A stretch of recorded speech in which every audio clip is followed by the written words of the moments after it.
sa Diyos na po natin.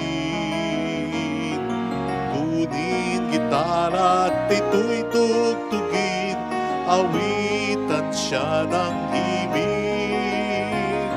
Lapitan siya't dakilain,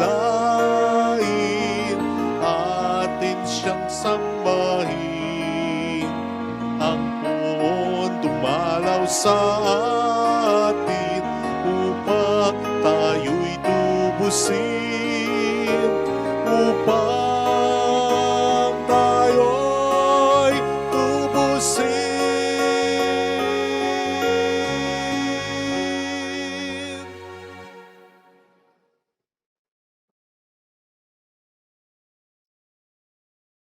Sa ngalan ng Ama at ng Anak at ng Espiritu Santo, Amen. sumainyo ang Panginoon. At sumayo rin. Ipagdiwang po natin ang misang ito kasama ng panalangin ng mahal na Birhen ng Lazaret, ang mahal na ina, upang tayo maging marapat sa misa, alina't magsisimuna para sa ating mga pagkakasala.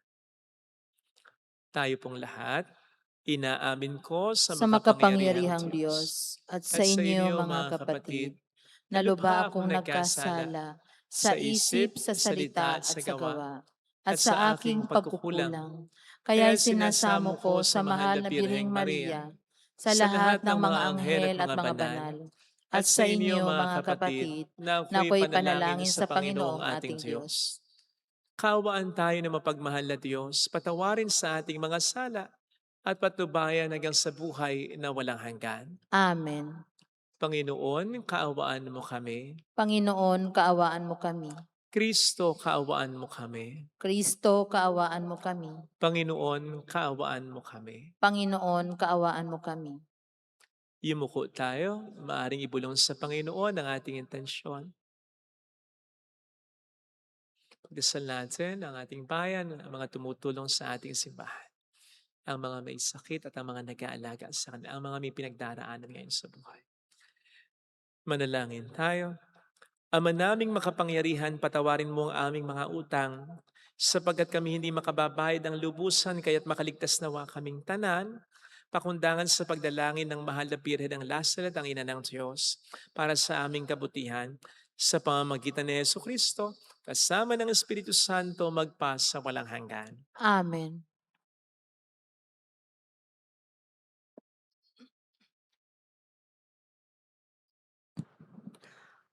Ang salita ng Diyos mula sa unang sulat ni Apostol San Juan. Minamahal kong mga kapatid, hindi tayo nag-aatubiling lumapit sa anak ng Diyos, sapagkat alam nating ibibigay niya ang anumang hingin natin na naaayon sa kanyang kalooban. Yamang alam nating dinirinig nga niya tayo, alam din nating ibinibigay niya ang hinihiling natin sa kanya. Kung makita ni Numan ang kanyang kapatid ay gumagawa ng kasalanang di hahantong sa kamatayang espiritual, ipanalangin niya ang kapatid na iyon. At ito'y bibigyan ng bagong buhay. Ito'y para sa mga kapatid na ang kasalanan ay hindi hahantong sa kamatayang espiritual. May kasalanang hahantong sa kamatayang espiritual, at hindi ko sinasabing idalangin ninyo ang sino mang gumagawa nito. Ang lahat ng gawaing di matuwid ay kasalanan. Ngunit may kasalanang hindi hahantong sa kamatayang espiritual. Alam nating ang mga anak ng Diyos ay hindi nagpapatuloy sa pagkakasala, sapagkat iniingatan sila ni Jesucristo, at hindi sila maaaring anhin ng dyablo. Alam nating tayo'y mga anak ng Diyos, at ang buong sanlibutan ay nasa kapangyarihan ng dyablo. At nalalaman nating naparito ang anak ng Diyos at binigyan niya tayo ng pangunawa upang makilala natin ang tunay na Diyos. At tayo nasa tunay na Diyos sa kanyang anak na si Jesucristo. Ito ang tunay na Diyos at buhay na walang hanggan. Mga anak, lumayo kayo sa mga Diyos-Diyosan. Ang salita ng Diyos. Salamat sa Diyos. Panginooy nagagalak sa hirang niyang mga anak. Panginooy nagagalak sa hirang niyang mga anak. Ang Panginooy purihin, awitan ng bagong awit. Purihin sa pagtitipon ng tapat sa pananalig. Magalak ka, o Israel, dahilan sa manilikha, dahilan sa iyong hari, ikaw Siyon ay matuwa. Panginooy nagagalak sa hirang niyang mga anak. Purihin sa pagsasayaw, purihin ng kanyang ngalan. Alpat tambol ay tugtugin, at siya ay papurihan. Panginooy nagagalak sa kanyang mga hirang. Sa nangagpapakumbabay, tagumpay ang ibibigay. Panginooy nagagalak sa hirang niyang mga anak.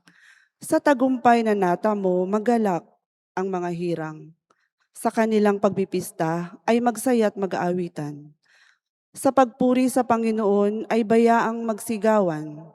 Ang tatanggap ng tagumpay ay ang kanyang mga hirang. Panginooy nagagalak sa hirang niyang mga anak.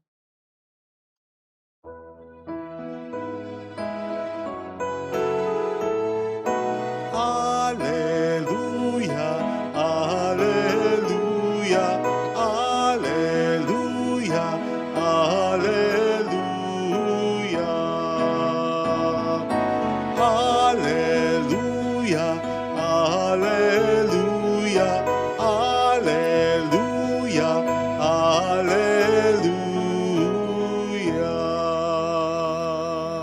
Sumainyo ang Panginoon. At sumayo rin. Ang mabuting balita ng Panginoon ayon kay San Juan. Papuri sa iyo, Panginoon.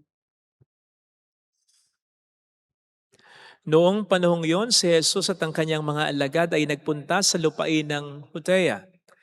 Nanatili siya roon ng kaunting panahon kasama nila at nagbinyag. Si Juan ay nagbibinyag rin naman sa Enon malapit sa Salim sapagkat maraming tubig doon.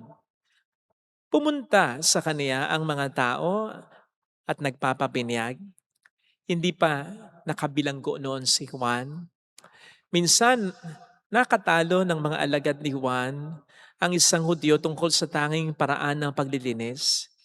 Kahit pumunta sila kay Juan at sinabi sa kanya, Rabay, yun pong lalaking kasama ninyo sa ibayo ng Hordan, na inyong pinatutuhanan ay nagbibinyag rin at nagpupunta sa kanya ang lahat. Sumagot si Juan, walang tatanggapin ang tao malibang ipagkaloob sa kanya ng Diyos. Kayo na rin ang makapagpapatunay na sinabi kong hindi ako ang Kristo, sugo lamang akong mauna sa kaniya. Ang babaeng kakasal ay parang sa lalaking kakasal. Ang abay na naghihintay sa pagdating ng lalaking ikakasal ay lubos na nagagalak pagkarinig sa tinig nito. Gayon din naman, lubos na ang kagalakan ko ngayon. Kinakailangang siya ay maging dakila at ako na may mababa. Mga kapatid, ang mabuting balita ng Panginoon. Pinupuri ka namin, Panginoong Heso Kristo. Welcome sa Our Lady of Lasal at Quasay Parish kung saan ayos lang pong umiyak. Kasamahan tayo ng mahal ay nasa pag-iyak sa pagdarasal upang maging maayos ang lahat. Mahilig po ba kayong makinig sa sulsol? O kayo po mismo ay numero unong sulsolera? Alam niyo po ba na marami ng taong nasira at marami nating relasyon ang nasira dahil sa sulsol? Huwag na po natin sanang dagdagan ang mga iyon. Sinabi ko po ito sapagkat narinig po natin sa ating mabuting balita ang mga sulsol sa pagligid ni Juan Bautista. Ang konteksto po kasi ay nagbibinyag na ang ating Panginoong Hesukristo, ang mga alagad niya at maraming mga taong pumupunta sa kanya. Alam naman po natin ang unang nagbinyag ay si Juan Bautista. Dinudumog talaga si Juan Bautista ng mga maraming tao. Pero nagbago yon nang magbinyag na daw ang ating Panginoon. Mas marami nang nagpupunta kay Jesus kaysa sa kanya. At ito rin naman ay dahil kay Juan Bautista sapagkat si Juan ay nagpatotoo kay Kristo talaga. Pero tingnan po ninyo yung naging reaksyon ng mga followers ni John. Sila itong nag-react ng negatibo. At anong sinabi kay Juan? Siyang pinatotohanan mo, nagbibinyag at nagpupunta na sa kanya ang lahat. Lahat talaga? As in lahat-lahat? Kung lahat, bakit may nagpapabinyag pa? That time, kay Juan Bautista. So, hindi ibig sabihin, lahat ng tao talaga. Pero tingnan po ninyo kung paanong exaggerated yung pagsasabi nila. Yun ang style ng sulsul eh. Exaggerated upang kumbinsihin ang sinusulsulan to act or to speak, to think against someone. Actually, nangyari na rin sa ibang mga okasyon yan. Halimbawa, yung panunulusol ni Joshua kay Moises na pagbawalan yung 2 taong napuspos ng Espiritu Santo at nagbibigay ng propesiya. Halimbawa rin yung panunulusol ng mga disipulo kay Kristo na pagbawalan yung 1 taong nagpapalayas ng masamang espiritu na hindi nila kagrupo. Sulsul dito, sulsul doon. Buti na lamang at may sariling isip ang kanilang mga sinusulsulan. May sariling isip in a sense na hindi nagpapadala sa mga sulsulero, sulsulera. Hindi nagpapadikta, may sariling desisyon, may sariling isip. Kumbaga, yun ang makikita natin sa sinabi ni Juan Bautista sa mga alagad niyang nagsusulsul sa kanya. I must decrease, he must increase. Talagang ganun, hindi akong Kristo. Ang sabi ni Moises kay Joshua, gusto ko nga lahat kasihan ng Espiritu Santo at magpahayag ng propesiya. Hayaan mo yung 2. At anong sabi ni Kristo sa kanyang mga disipulo? Hayaan niyo siya sapagkat walang taong matapos gumawa ng himala sa pangalan ko ang agad magsasalita ng masama sa akin pagkatapos nito. O diba? They made their sulsulero at sulsulera realize may sariling isip sila. Alam nila ang ginagawa nila. In control sila. At hindi sila basta-basta masusway ng mga sulsol ng iba. Ganun sana. Maganda talagang wag na lang tayong magsalita, wag na lang nating patulan yung mga sulsol sa atin. Pero mas maganda yung nagsasalita tayo eh. Yung sinosopla natin yung mga sulsol nila. Kasi kapag hindi tayo magsasalita, pwede nilang isipin na pinakikinggan pa rin natin sila eh. That we are just waiting for the best sulsol na makukuha natin sa kanila para tayo maniwala sa kanila. Kaya hindi sila titigil sa panunulusol. At gagalingan pa nila. Ang mga sulsulero pa naman tuwan-tuwa kapag parang pinakikinggan natin sila. Kaya mas magsusulat at magsusulsul pa rin sila. At yun ay pwedeng maging delikado.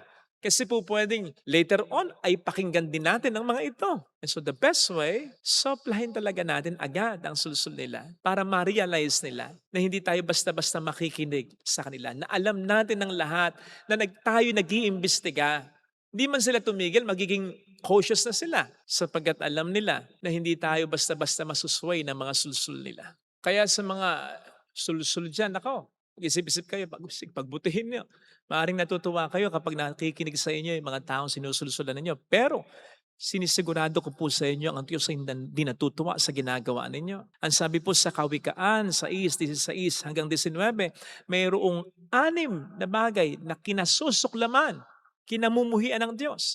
At yung 4 dito may kinalaman sa panunulusol. Nandiyan ang sinungaling na dila, may masamang balak na pakana, bulaang pagsaksi, at pag-uudyok na mag-away, magkasira-sira. O diba? May kinalaman sa mga panunulusol yan. At sasabihin pa ng Panginoon later on, paalisin ninyo ang mga sulusol at mawawala ang mga hitwaan at mga pag-aaway. Kaya I'm warning you. Alam ng Diyos sa mga ginagawa ninyo. Kung paano yung sinisira ang isang tao, pinasasama ang isang tao, at sinisira ang mga relasyon sa buhay ng mga tao. Tandaan po natin ang pangunahing misyon natin ay ang udyukan ng tao na maging mabuti, hindi gumawa ng masama, at udyukan ng mga taong magkaisa at hindi magkawatak-watak at magkaaway-away. Sapagkat yun ang Panginoon. Ang Panginoon nag-uudyok sa tao na gumawa ng mabuti. Nag-uudyok sa mga taong magkaisa. Kaya't kapag yan ay ginagawa natin ang gawain ng Diyos. Pero kabaligtaran, yung pag-uudyok sa taong gumawa ng masama at pag-uudyok sa mga relasyon na magkawatak-watak, gawain ng Diablo yan. Who only comes, sabi nga ng Panginoon, to steal, to destroy, and to kill. Kaya't kapag tayo nag-uudyok sa tao na gumawa ng masama at nag-uudyok sa bawat relasyon na magkawatak-watak, ay sinisigurado ko po sa inyong nasusura ang Diyos sa atin. At natutuwa naman ang demonyo sapagkat tayo ay nakikinig sa kanyang sulusol na pasamain at pagwatak-watakin ng mga tao. Tingnan po sana natin ang aspetong ito dahil delikado na tayo maging sanhi ng katuparan ng mga sulusol ng Diablo. Amen. Ilagay natin ang ating kanang kamay sa tapat ng ating puso.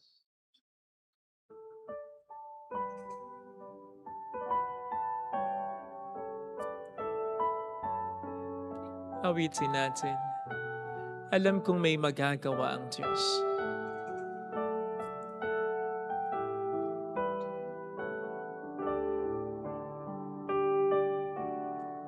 Alam kong may magagawa ang Diyos. Alam kong may magagawa ang Diyos.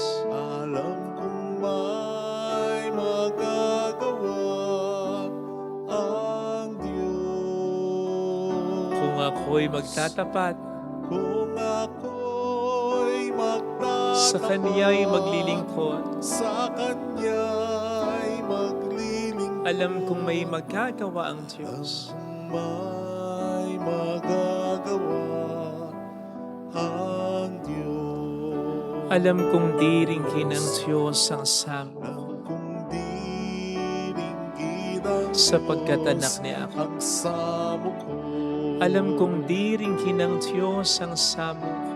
Alam kong diringgin ang Diyos ang samo ko. Kung ako'y magtatapat, Kung ako'y magtatapat, sa Kaniya'y maglilingkod, sa Kanya'y maglilingkod. alam kong diringhin ng Diyos ang samo. Diringgin ang Diyos Pumikit ang tayo. samo ko. Panginoon, marami ng taong naging masama dahil sa paniniwala sa mga sulsol. Marami ng mga relasyon na nasira, kung minsan pamilya pa talaga, dahil sa paniniwala sa mga sulsol. Tulungan mo po kaming maging matatag laban sa mga ito, lalo pat kung hindi namin talaga alam ang tunay at totoong kwento. Tulungan mo po kaming maging sanhi ng pagpapakabuti ng tao at ng pagkakaisa ng bawat relasyon ng bawat pamilya. Tulungan mo po kami, Panginoon, na maging matatag sa panunukso ng Diablo. Hallelujah! Hallelujah. Purihin ang Diyos. Hallelujah! Hallelujah. Siya ay muling babalik sa atin. Kung wala kang masabing maganda at makatutulong sa iyong kapwa, manahimik ka na lang. Hallelujah! Huwag ka nang maging sanhi ng pagkakasala ng iba, ng pag-aaway-away, lalo na ng pamilya. Bumalik ang Panginoon upang tayo ay kunin. Huwag kang magtrabaho para sa demonyo. Ikaw ay Kristiyano. Mayroong magandang mangyayari sa iyo. Kung magiging sanhi tayo ng pagiging mabuti ng isang tao, kung susulsulan natin sila sa paraang mabuti, kung manunulsul tayo para magkaisa,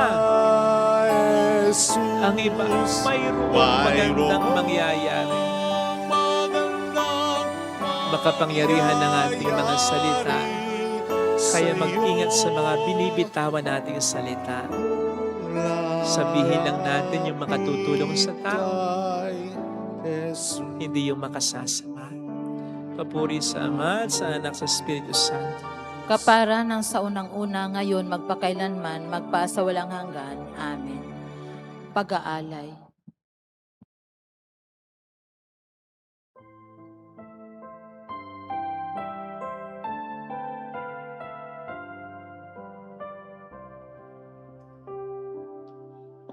Gagawing maunlad ng Panginoong Diyos itong ating buhay.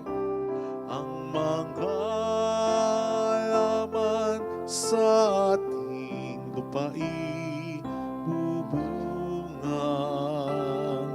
mainam. Kunin mo, O Diyos, at tanggapin ang alay at pasasalamat namin, mga bunga ng pagsisikap sa iyong dambana ay inihain.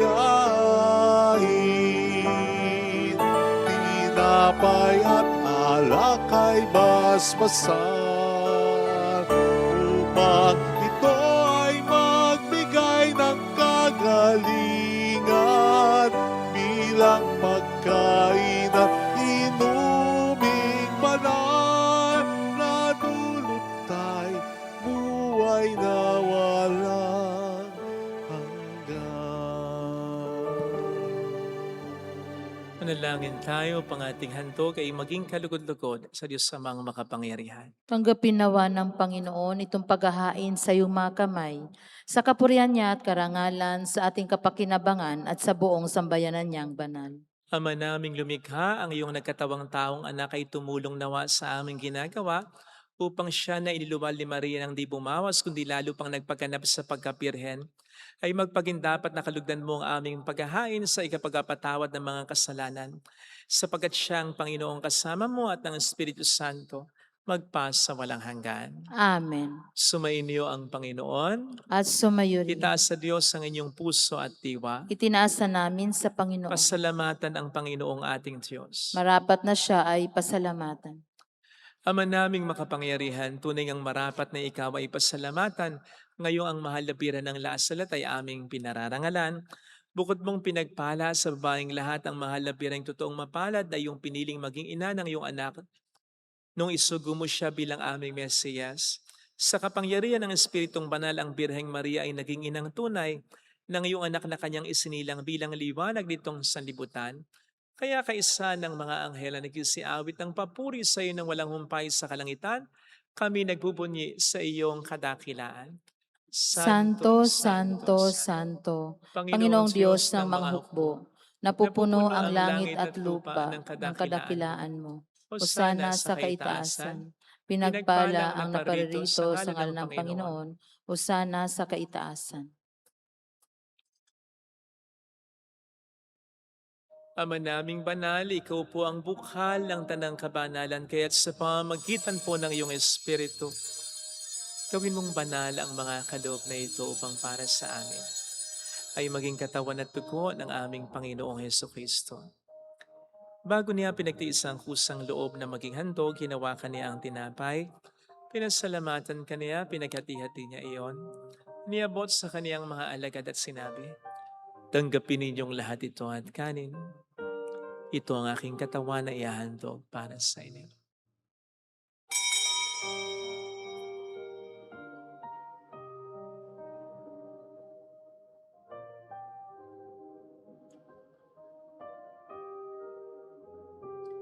Gayon din naman nang matapos ang hapunan, hinawakan niya ang kalis. Huli kaniyang pinasalamatan. Inibot niya ang kalis sa kaniyang mga alagad at sinabi, tanggapin ninyong lahat ito at inumin. Ito ang kalis ng aking dugo ng bago't walang hanggang tipan. Ang aking dugo na ibubuhos para sa inyo at para sa lahat, sa ikapagpatawad ng mga kasalanan. Gawin niyo ito sa pag-alala sa akin.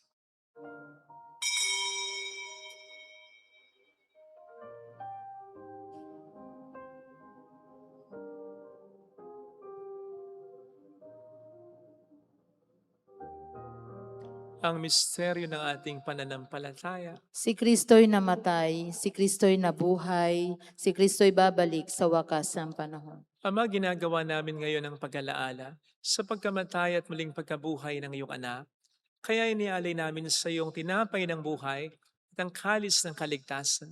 Kami nagpapasalamat dahil kami iyong minarapat at tumayo sa harap mo para maglingkod sa iyo. Sinasamo namin kami na magsasalo sa katawan at dugo ni Kristo ay mabuklod sa pagkakaisa sa pamamagitan ng Espiritu Santo. Ama, lingapin mo ang iyong simbahang laganap sa buong daigdig. Puspusin mo kami sa pag-ibig.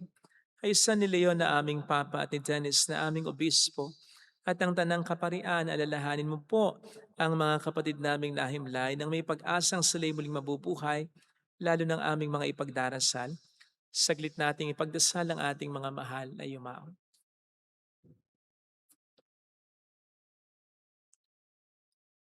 Kaawaan mo sila at patuloyin sa iyong kaliwanagan.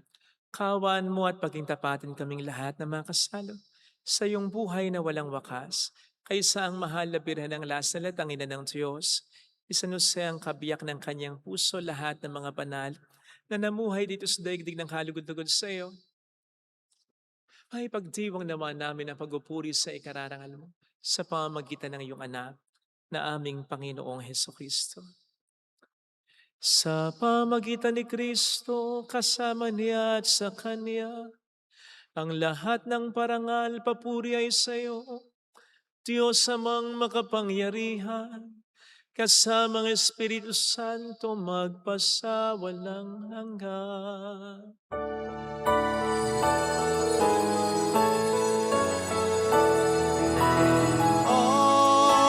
Amen.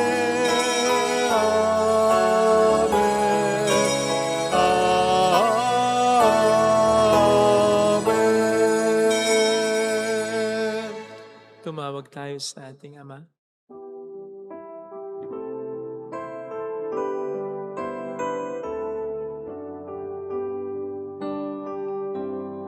Ama namin, sumasalangit ka, sambahin ang ngalan mo, mapasa amin ang kaharian mo, sundin ang loob mo dito sa lupa para ng sa langit.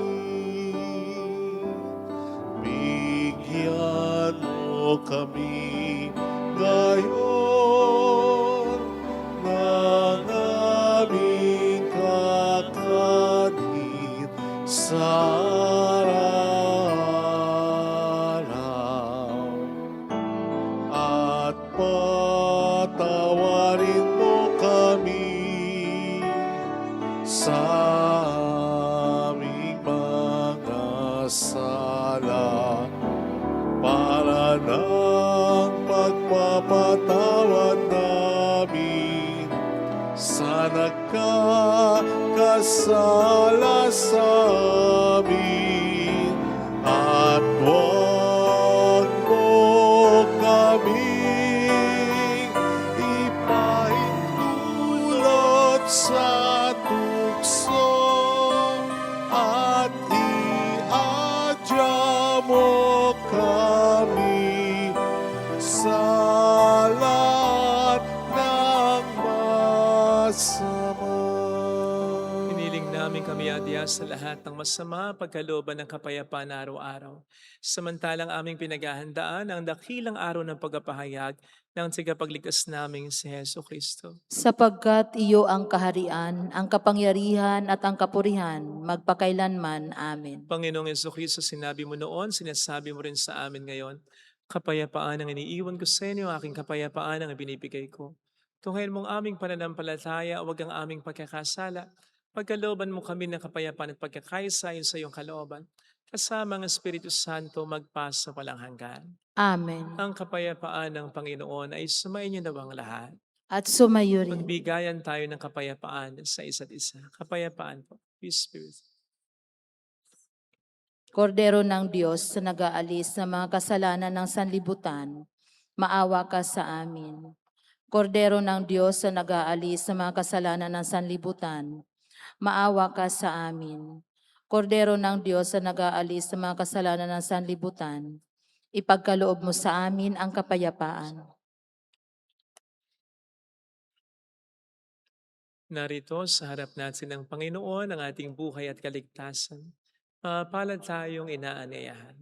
Panginoon, hindi ako karapat-dapat na magpatuloy sa iyo, ngunit sa isang salita mo lamang ay gagaling na ako.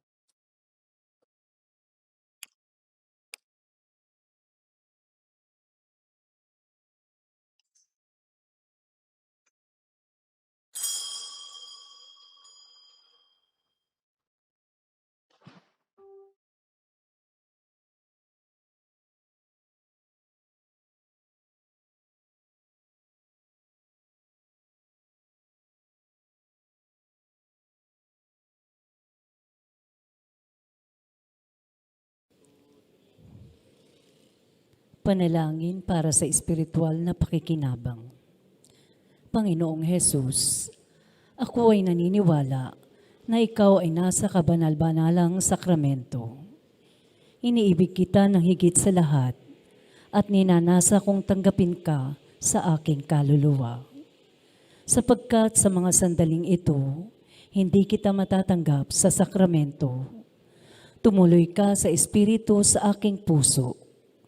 Niyayakap kita na parabang naririto ka na. Inaalay ko ng buong buo ang aking sarili sa iyo. Huwag mong hayaang mawalay ako sa iyo. Amen.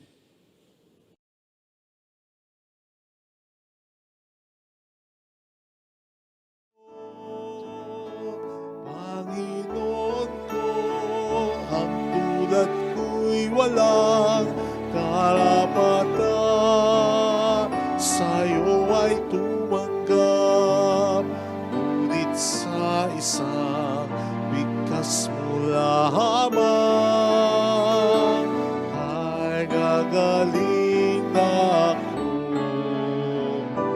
Panginoon ko, ang tulad ko'y walang karapatan. Sa'yo ay tumanggap, ngunit sa isang bigkas mo lamang ay gagaling na ako. Ay gagaling na ako. Ay gagaling na ako. Manalangin tayo. Ama naming mapagmahal, sa pagdasalo namin sa banal na pakikinabang, ang iyong kagandahang loob ay aming hinihiling upang ang pagpaparangal namin sa mahal na Birhen at pagtulad namin sa Kanya ay magpagindapat na aming paglingkuran ang pagganap sa kaloob mong kaligtas.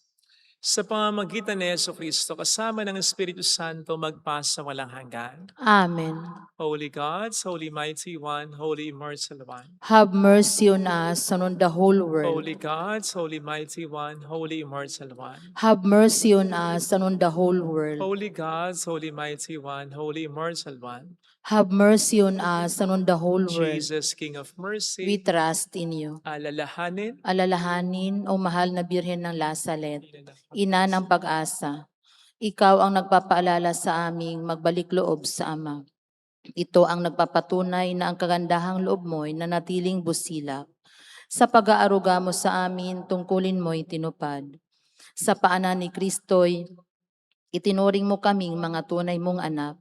Kaya ninais mong ni Isay huwag mapahamak. Maging sa iyong walang tigil na pananalangin, pati luhay pumatak.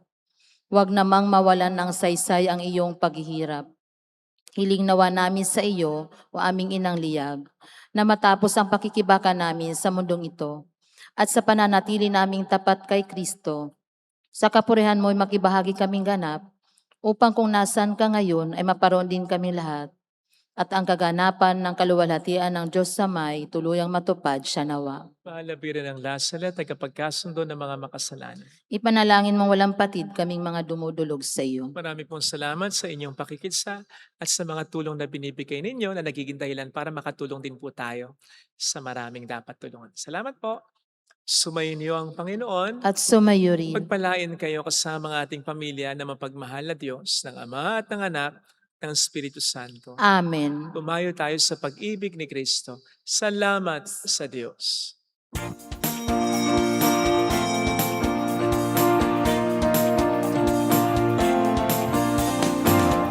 Mary, Mother of the Lord,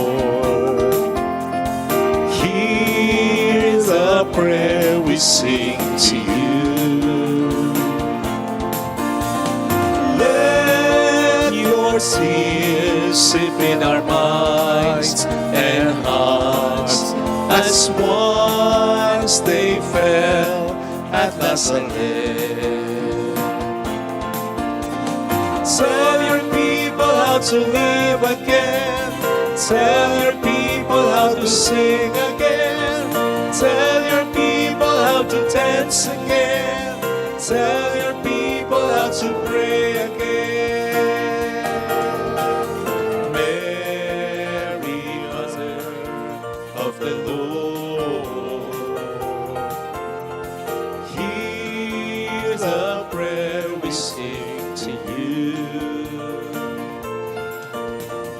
Let your tears sip in our minds and hearts as once they fell at last I lay